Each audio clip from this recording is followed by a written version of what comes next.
Hello, I'm Tom Rayner and I'm the President of Nottingham City NUT, and I'm interviewing Liam Conway, who is a candidate in the current election for the executive of our union. Liam, what do you think are the key issues facing teachers and our union at the current time?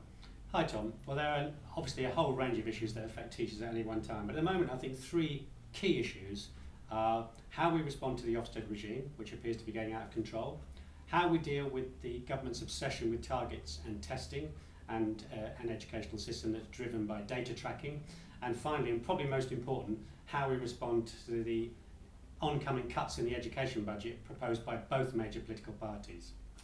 Okay, so what do you think qualifies you for membership of the executive, which is the leadership of our union? Well, I've been representing teachers in Nottinghamshire and the City of Nottingham for over 25 years, and I feel that throughout that time I've shown a very determined approach to defending the interests of members, whether that be in collective action, strike action for example over pay, or whether it be individual action in a school over the TLR pay dispute as another example, or whether it be dealing with an individual case of a member who may be being bullied by management or maybe not being entitled to a pay rise through on the upper pay spine, all those different range of issues. So I feel that whatever the case, whether it's individual or collective, I've shown a determination to defend the interests of members, and it would be my thinking to take that determination onto the national stage of the National Executive. Okay, Liam, so that's all very well and good, and you're clearly an experienced local activist, but what qualifies you for membership of the executive in terms of the national issues? What role can you play over something like Ofsted, for instance? Okay, well, there are clearly some big issues related to Ofsted. The Ofsted regime has changed a number of times over the years, but throughout the time that Ofsted has existed, it's always been a way of policing schools in a punitive manner, in a way that's not in the interests of teachers and not in the interests of pupils, and designed to make schools jump through hurdles. And of course, it's a regime that's often attacked schools in the most socially disadvantaged areas.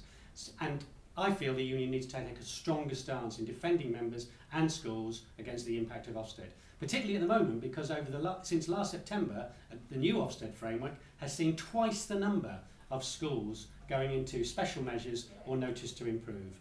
And they're being put into those categories on the most ridiculous grounds, such as not having a perimeter fence or a minor issue regarding to safeguarding. So it's just not good enough. The union's got to take a stronger national position in saying enough's enough with Ofsted.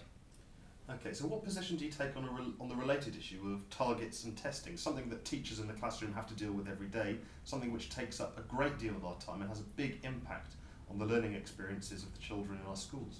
Okay, well, ever since the introduction of SATs by the Conservative government many years ago, schools have become increasingly obsessed with testing and using targets for students to get them up to a so-called new level or a better level, or to improve standards. A lot of that has meant pointless data tracking and pointless exercises, paper exercises, which aren't necessarily to do with the process of educating students in a way that enriches their lives, that makes them better human beings, that prepares them for the world in which they live in. So I think the union has to take a much stronger stance in saying the union is going to put a stop to that kind of thing. We're going to say to teachers, look, enough's enough on this. You should not be entering data on a regular basis. You should not be data tracking students, and we need to put an end to the constant test-driven curriculum that this government seems to have been obsessed with since it was elected in 1997. So it's basically a culture, I think, in the union that could be loosely described as a culture of resistance to the target-setting regime. Okay, so you've got clear views, Liam, on issues that face us in the classroom every day, issues that face us in terms of our practice as teachers. But what are your views on the bigger issues that face us as a profession and as a union nationally? For instance, we're in the run-up to an election. Okay? Whoever wins this election is going to make massive cuts across the public sector, and schools and education aren't going to escape unscathed. What will you be arguing for the union to do?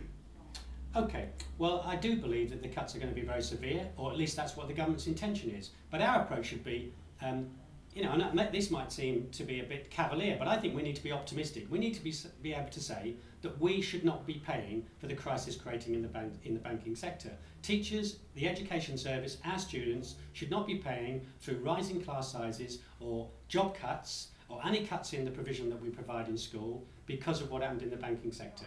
I think the rough answer to this would be an answer which would say we should learn learn from the Greeks And in Greece, we've seen recently how workers over there, including teachers in many cases, have been prepared to say it's wrong to cut public services because of what happened in the banking sector. And that's the approach our union will have to take when it does face, whoever wins the election, the huge cuts that they plan to make after the election takes place.